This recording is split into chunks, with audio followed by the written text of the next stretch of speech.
Hi guys, good afternoon. Manglimpyo kita diri sa aton nga dragon fruit area. Tama nagid kataas ang mga gamhon, nagapag-grass cutter kami di subong. Tapos ang task ko naman is kay syempre hindi na nila makuha ang sa puno sa dragon fruit. So ginahawanan ko nami diri sang subong sang view.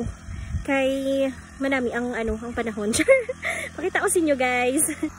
Sorry guys, kanami bala sang view subong.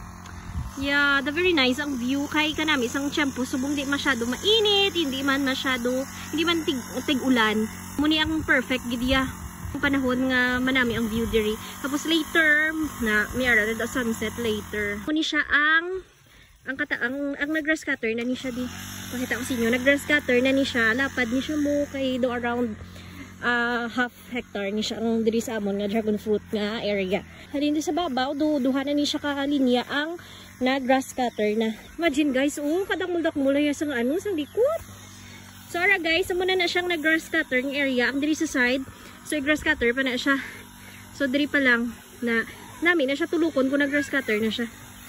Ara guys, ang going ang pag grass cutter. So ako naman task iniho. Ako sini ang naga pang ang sa may puno sang dragon fruit.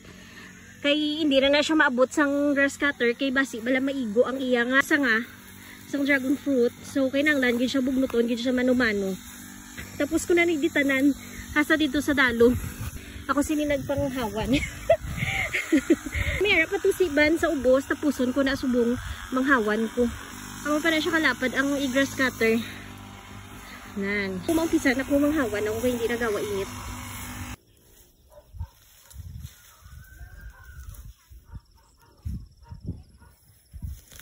Guys, kinanglan siya nato ni mano-mano kay hindi na siya pwede sang grass cutter kay basi maabot ang aton nga dragon fruit. So mahirap na. Actually mahumok man lang ni siya, maupos man lang ni siya bugnuton kay mahumok na siya ang duta kay syempre tig-ululan na. So iwas-was naton ang lapok para magbalik diri siya sa aton nga dragon fruit. Tapos, pagkatapos, itambak na siya natin, diriman gyapon na. Kay mag-serve na siya nga organic fertilizer pag madunot na sa. Pag tanim may dibiro, no? Maghapon na kayo ko. So, muna akong task, guys.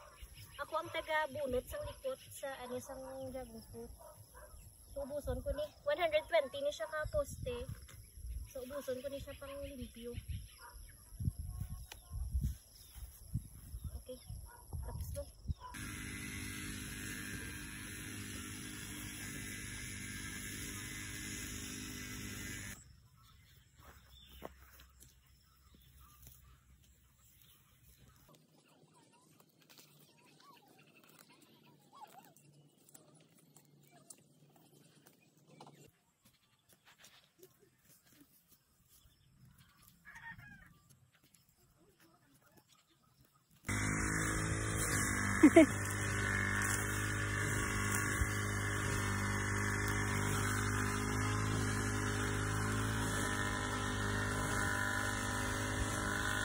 Wala ko taga-video, struggle is real.